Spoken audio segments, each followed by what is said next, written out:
გამარჯობათ მეგობრებო, როგორ ბრძანდებით? ყველას ბედნიერება, სიხარული და კარგი განწყობა. ჩვენ ასე ვთქვათ, არა ვართ გამქრალი ინტერნეტიდან, უბრალოდ ძალიან ბევრი სამეურნეო საქმით ვართ, წვიმანებით ვართ დაკავებული და აქედან გამოდიოდნენ წვიმანები საინტერესო არ არის, არ გამოვედი ეთერში.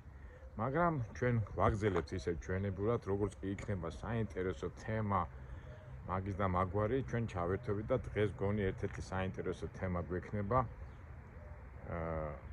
ყველა შეეხება და დავიწყოთ, აი როგორ ჩამოვაყალიბებ, ნაწილებად გავყოფ ამას და როგორ გამოგვივა, მე ვნახოთ. ერთ სიტყვით მივდივართ ჯარში.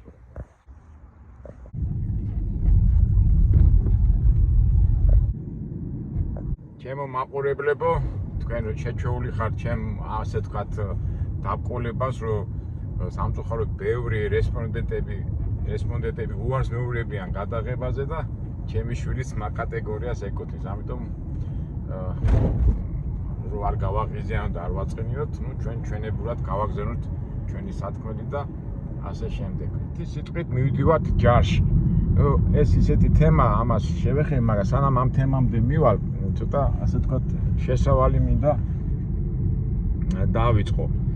შესავალით მინდა დავიწყო პროფესორად. თემა რომელიც ყველას გვეხება, ეს ვარიანტი არ არის მშობლების და შვილის ურთიერთობა, მომავლის ურთიერთობა და მოკლედ ვიტყვი რა, მშობლები და ალბათ ჩვენი მშობლები ჩვენთვის ვცდილობდნენ, ჩვენი შვილებისთვის ვცდილობთ.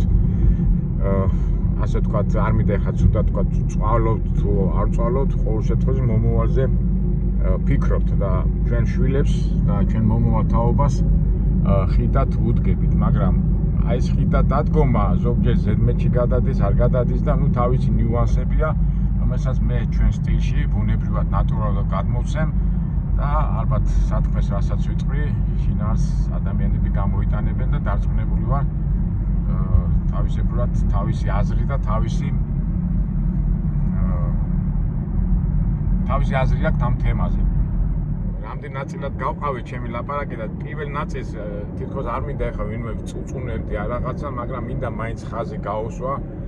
აი ხშირად არის ხოლმე ხო ეხლა ჩვენ ამერიკაში დავდივართ რომ ფული ვიშოვოთ რაღაცა გავაკეთოთ და ზოგიერთ კომენტარებში იყო ხოლმე ასეთი თემა რომ შენ ეხლა ამერიკიდან ჭკუას გვასწავლი და მოდი აქ ჩამოდი და ნახე და ან ასეთი რაღაცა ყოფილა აი შენი შვილები ამერიკაში ყავს და შენ არა გაქვს უფლება ილაპარაკო და შენ შვილო, აი ესეთი საუბრები რა. თავად ეხლა არასასიამოვნო ასეთ თემებზე, იმიტომ რომ ჩვენი მიმართულება, ჩვენი მაყურებელმა იციან მე რატო დავდივარ ამერიკაში და რა მიმართულებით და რა ფიქრით, როგორი აზროვნებით ვაზროვნებთ, მაგრამ მაინც ვიტყვი რომ დავამატებ რომ ჩვენ რასაც შოულობთ იქა და რასაც ვაკეთებთ ყველაფერი და საერთოდ ზოგადად იმას ვიტყვი რომ ადამიანი სადაც დაიბადა, იქ უნდა იცხოვროს და იქ უნდა განავითაროს თავისთავად. თავისთავად ეხლა ეს ყველაფერი არჩევადია.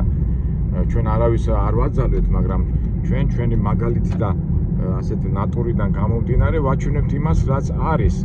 თავისთავად ჩვენ ასაც ვამატებთ და მე ხშირად ვამბობ ხოლმე, რომ ეს ჩემი პირადი აზრია და პირადი მოქმედებაა და დანარჩენები ადამიანებმა თვითონ გადაწყვიტონ.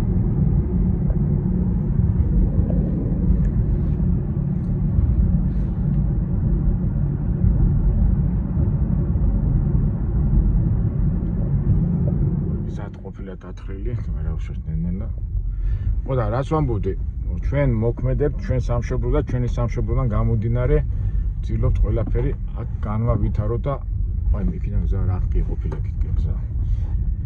ერთ სიტყვით ჩემი უმცროსი ბიჭი მიდის დღეს ჯარში, ეხლა მივდივართ ჯარში, უნდა დავრეგისტრირდეთ და განვაგრძოთ დავიწყოთ ჯარისკაცობა. მაგრამ მაინც წინასწარ მინდა ვთქვა, რომ ეს სამყარო თანამედროვე სამყარო, რომელსაც კაცობრიობა ფიქრობს, არის ფაქტობრივად ვირტუალური და ასე ვიტყვი, რომ შეიძლება ცოტა უხეში ნათქვამია, ციდან უნდა დავეშვათ და რატო ვამბობ ამას, ციდან დაშვებას რას გულისხმობ. ვირტუალური სამყარო ფაქტობრივად ეხლა რო ვამბობდი, რომ მშობლები ცდილობენ, რომ შვილებს ყველანაირი პირობა შეუქმნათ, ეს ბუნებრივიც არის, მაგრამ ეხლა ისეთი დრო არის, ხო? ონლაინი, კომპიუტერი, პროგრესს რასაც ვეძახით და ვცდილობთ მაქსიმალურად ხელი შევუწყოთ ჩვენ შვილებს.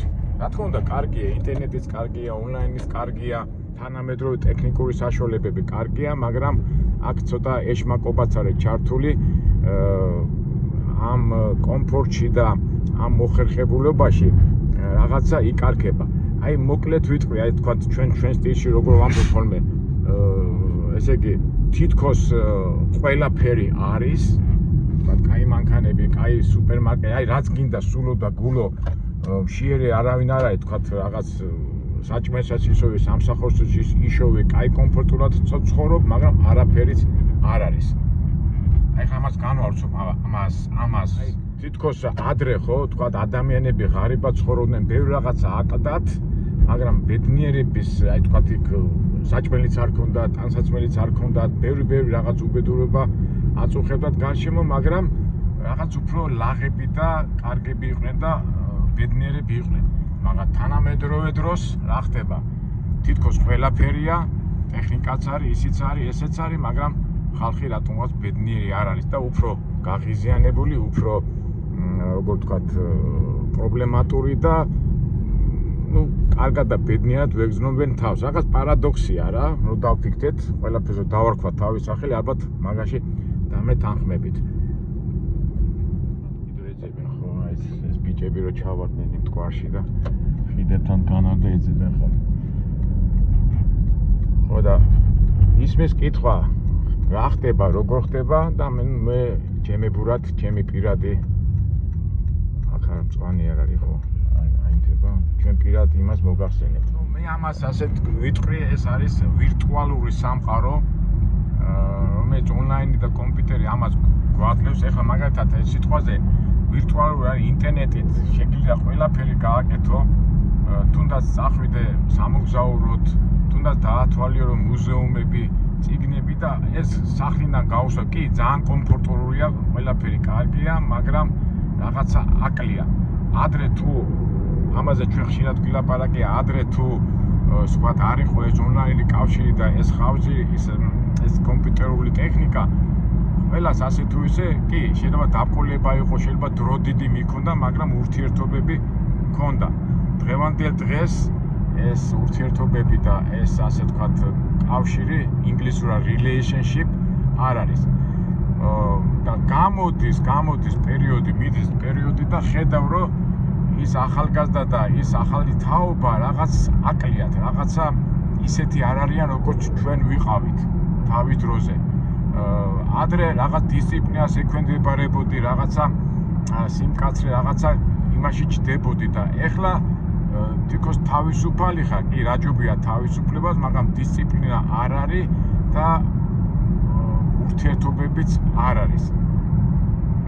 ამ ონლაინის საშუალებით მე ხშირად მithქვია, რომ აი მაგალითად თუ გინდოდა პურზე გასვლა, ან საჭმელზე გასვლა, გახვიდოდი მაღაზიაში, გახვიდოდი უბანში, მქონდა ურთიერთობა, ეხლა უკვე სახლიდან გაუსვლელად ტელეფონის საშუალებით ამის მოგვარება შეგიძლია. ტელეფონის საშუალებით ყველაფერს აკეთებ, ხო, ინფორმაციას იღებ, რაღაცა პრობლემა გაქვს, ტელეფონის საშუალებით ყველაფერს აგვარებ. არ გჭირდება არც ამხანაგი, არც მეგობარი და თუ ყავს მეგობარი ან ამხანაგი, ისიც ვირტუალურად და ონლაინის საშუალებით. რა ვიცი, შეიძლება მე ვწდები, მაგრამ მე ამას ვიძახი ჩემს სუბიექტურ დაკვირვებას. და ადრე თუ იყო ასეთი გამოთქმა ხო იყო, ნუ გაქვს მანეთი ჯობია ყავდეს 100 მეგობარი, დღევანდელ დღეს ეს უკვე აღარც არის, ის 1-2 მეგობარიც აღარ გჭირდება და ის მეგობარის თუ არის, ისიც შენი ვირტუალური მეგობარია. არ ვიცი, შეიძლება მე ვწდები, მაგრამ სულთა სუბიექტურ ას გეუბნებით ვამბობ ამ შემთხვევაში. ამბობენ ხოლმე, რომ აი ხა ეს თაობა რა, ჩვენ თაობაში ასე არ იყო, ისე არ იყო, მაგრამ რა დარწმუნებული ხარ, ის ბავშვები გამოხაი ჩვენ რო ყოფილიყავით ამ სიტუაციაში, თქვათ ეხლა მე რო ყოფილიყავი 20-25 წლის, რა გარანტია მაქვს, რომ ასეთ სიტუაციაში არ ჩავარდებოდი.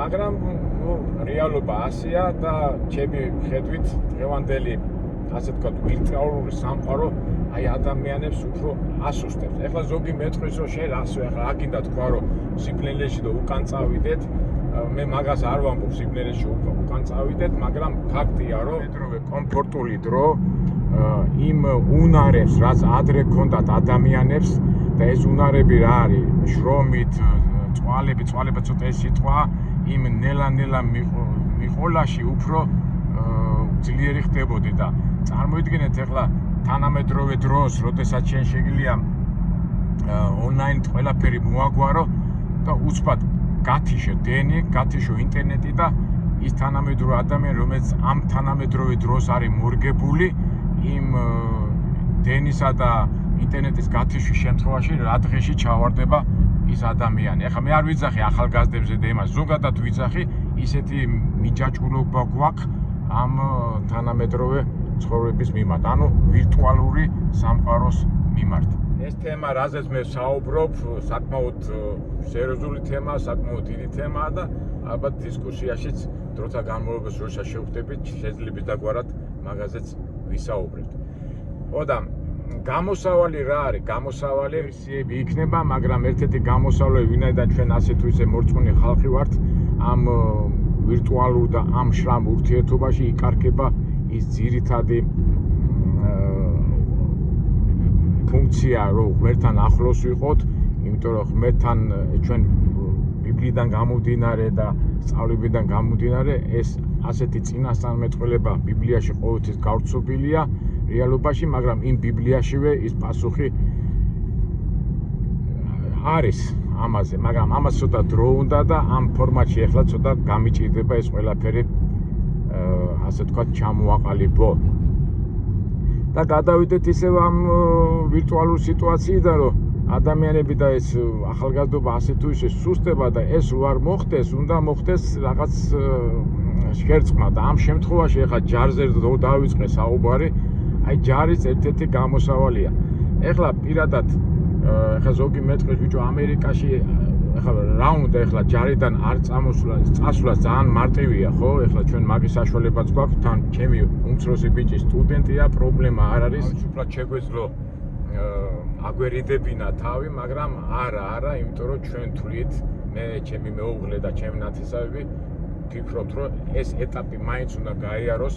ეხლა ზოგი იტყვის ქართული ჯარი რა ჯარია, ის არის, ჯარია თუ ცუდია თუ კარგია თუ ის სისტემა უნდა გაიაროს, იმიტომ რომ რასაც ისწავლის იმ ურთიერთობაში, იმ კაზარმაში ყოფნაში, იქ იარაღის და სტრატეგია და რაც არის, ეს უნდა გაიაროს ადამიანმა, იმიტომ რომ ეს დაბკოლებები ეხლა ის ნამდვილად არ მინდა ეხლა ვირტუალურად რო ეუმებიან რუსეთს და ვირტუალურად მიყავთ იქ რაღაც რო გვასწავლიან და ასე და ისე, რეალობაში რო გადავიდეს ეს ვირტუალობა არ გამოგვადგება და ამიტომ ჩვენ მაინც ჩვენებურად ვცდილობთ კი ვაკეთებთ, ეხლა უნდა ვიყოთ წავიდეთ ჯარში. ეხლა მე ჩემი ცხოვრებიდან მე ჯარში დამყოფე და ომზეც დამყოფე, ომში ხო არ დავარ დამყოფი, მაგრამ ის კაზარმა, ისა ეს მე მონაყოლი სხვა არის, შენ რაც უნდა მოუყვე შენ შვილს, შენ სამომავლობას, ის ეტაპი ადამიანმა მაინც უნდა გაიაროს და აი ამ ეტაპში ვართ ეხლა ჩვენ. და რა ვიცი, მგონი ცუდ საქმეს არ ვაკეთებ და მე მიმაჩნია, რომ ეს ყველა მამაკაცმა, ყველა ახალგაზრდა ადამიანი, რომელიც იწყებს ცხოვრებას, ეს ეტაპი აუცილებლად უნდა გაიაროს. გამოვედით რუსთავის ტრასაზე და აქ არის ხო ამ დროს რაღაც ეს სამხედრო წანის ის უნდა იყოს სამხედრო ბაზა. ეხლა მე როგორც მშობელი, ჩემ შვილს ვეუბნები, რომ უნდა იყო მზად იმ უხეში მკაცრი სიტუაციისთვის და ეხლა მე რუსულ ჯარში ვარ ნამსახურები და იქ არის ხოლმე ზოგიერთი ემოციის ოფიცერი დისციპლინა გამოდი ემოციიდან გამოდენა შეიძლება გამოვიდეს წყობიდან, მაგისტრსაც უნდა იყო მზა, თუმცა იმ დასავლეთ ჯარებში და ამერიკულ ჯარებში და კინოებშიც რო უყურეთ ხოლმე რომ მიდის ეს კაზარმაში ოფიცერი და რო უყვირის და თქვათ იქ რაღაც როგორ თქვათ ემოციების გამოხატვა ხდება, ამისთვისაც უნდა იყო ადამიანი მზად. თუმცა ჩვენი ახლა ხო იცით მაინც ქართველი პატიმოყვარე ხალხი ვარ და არ გვიყვარს ხოლმე ასეთი რაღაცები, მაგრამ ჯარია, ჯარი თავისი წესები ცხოვრობს. ეს თელი ეს უკვე საუკუნეები ჩამოყალიბდა ესა, მაგრამ ჩვენ ახლა შეჩვეულები კომფორტს და ასე თქვათ იქ რომ მოხდება ადამიანი ცოტა თავიდან ძნელია და მეც ახლა როგორც მშობელი ვცდილობ რომ ეს წინასწარ ჩემი ვაჟი მოვამზადო მაგისთვის. მაგრამ ნუ მაინც ყველაფერი გასავლელი თვითონ არის და ზოგადად როგორ არის ახლა მშობელი 18 წლამდე კი რაღაცნაირად მართავ ამ ბავშვს და კონტროლს უწევს სიტყვაზე, მაგრამ 18 წლის შემდეგ უკვე ადამიანი თვითონ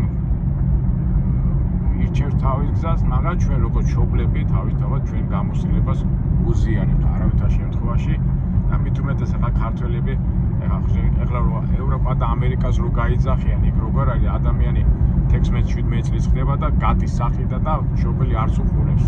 აი ჩვენ ეს არ გვახასიათებს, მაგრამ ზედმეტიც არ ვარ რა თქმა უნდა ჩვენი გამოცდილებით, მაგრამ ჩვენ ბოლომდე მივყვებით და ალბათ შეიძლება გვინახია ხო 40-45 წლის ბავშვი რო არის და დედიკო რო დაასდეს. ნუ ესეც რა თქმა უნდა ზედმეტია, მაგრამ მაინც ჩვენ სიყვარული და გამოხატვა უფრო შეგვიძლია და რა არის ამაში ცუდი, მაგრამ თავარია ვიყოთ ზომიერები, მშობლის სიყვარულიდან გამომდინარე და ყველა ურთიერთობაში.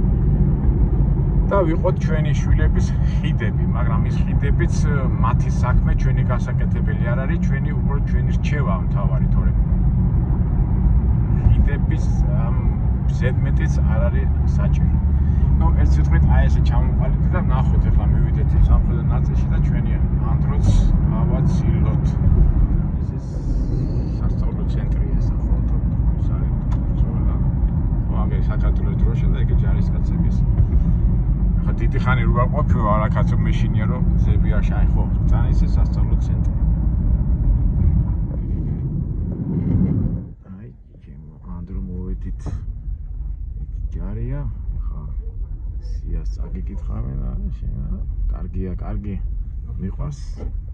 ასეთი არა დავაყენეთ. წყალი თავით არ მაღებინებენ სიუჟეტი. დაფიქსირდება ახლა ჩვენი და ჯარისკაცები, მოვალი ჯარისკაცები.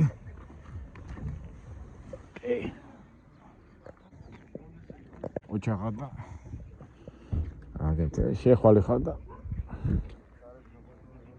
აქტივა და უბრალოდ შევა ახლა ჩვენ და ახლა ჩვენი შიგნით არ შეგვიშებენ. შეუდგებიან საქმეს.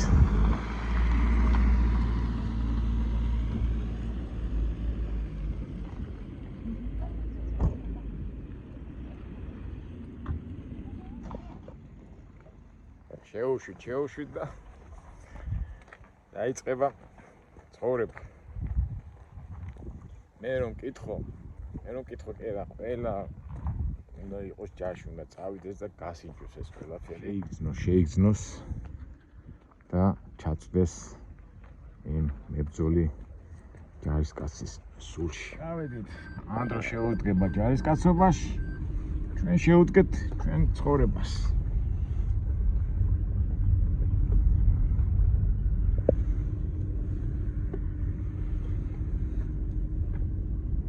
ხა შეიძლება თქვას რა ქართული ჯარი რა ჯარი ერა სულია მთავარი ძმაო სული და საქმის გაკეთება ხომ მეთანხმებით მეგობრებო და რა თქმა უნდა ჩვენი შვილების როგორ თქვა სულიერი მებრძოლის სულის გაღვიძების საშუალებას ოც უნდა მივცეთ. ეს ჯარი იქნება, კომერცია იქნება, ცხოვრება იქნება. ზოგჯერ როგორ ამბობენ ხოლმე რომ აი ნოდარ დუმბაძეს აქვს რა კაცი რო გამოვიდეს ან ჯარში აი 16-17 წლის ბიჭი, ესე იგი უნდა იყოს ჯარში, სადაც ყოველი შეცდომა უკვე მათ იქნება პატარა შეცდომა და შენი მეგობარი იღუპება. ზოგი ძახის უნდა მეზღვაური იყო, აი დაბყოლებები, ახლა დაბყოლებები გაძლიერებს. ახლა ნოდარ დუმბაძეს ისიც უწერია, ციხეშიც უნდა მოხდე, ახლა ღმერთმა დაგვიფარო ციხეში, უბრალოდ ციხეში იმიტომ უნდა მოხდე, რომ იქ ადამიანის სულს ვერ დამალავს, ხო? ახლა ზიხარ ერთ ოთახში და იქ 20 კაცი ზის და ერთმანეთს უყურებს, შენ სულს ვერ დამალა და რაც ახარ ის იქნება. და ჯარი კიდო აქ პატარა ღალატი, მეგობრის ღალატი, იმის ღალატი, ეს ღალატი უკვე რა შედეგით თავდება? ჩვენ კარგად ვიცით და ზოგი ძახის ცხოვრება და საერთოდ ეს უნდა გაიარო დაბყოლებები და აი წეღანაც რომ დავიწყე ვიდეო მე იმას არ ვიძახე რომ შვილმა და ადამიანი უნდა იწვალოს, მაგრამ აი დაბყოლებების გადალახვაში ხდება ძლიერი. ეხლა ზოგი იტყვით ბიჭო ამერიკა და სადაც დაიბადე შენ ქვეყანაში თუ იმაში დაბყოლებები თუ რაღაც გადასალახები და ჩვენ რას ვამბობთ დასალაგებელია და დალაგება უნდა ვასწავლოთ ჩვენ შვილებს. ნუ აი ესეთი რაღაცი თქმა მინდოდა ამ ვიდეოში და ხვალ კიდევ განვაგრძოთ უკვე მეორე დაბრკოლებები და დასაწყისი, რომელიც ადამიანმა უნდა გაიარეს. ეს უკვე სულთა კომერციულ თვალსაზრისით, მაგრამ ეს უკვე იყოს შემდეგ ვიდეოში. რა ვიცი, მეგობრებო, სათქმელი გამომივიდა თუ არ გამომივიდა, მაგრამ გონი შინაარს გამოვიტანდით და ამიტომ მეგობრებო, ცოტა შორს ვირტუალურ სამყაროდან ვისარგებლოთ ასე თქვა ტექნიკური მონაპოვებისგან, მაგრამ ამ ვირტუალურმა სამყარომ და ამ ფანტაზიამ ციდან უნდა ჩამოგიყვანოთ და გავხდეთ რეალურად შევხედოთ ცხოვრებას, დავწონოთ და ვიყოთ ძლიერები და ამ სიძლიერეში განვლოთ ჩვენი ცხოვრება ღირსეულად და ვაშკაცურად. კარგით მეგობრებო, დაგემშვიდობებით მომავალ საინტერესო ვიდეოებამდე.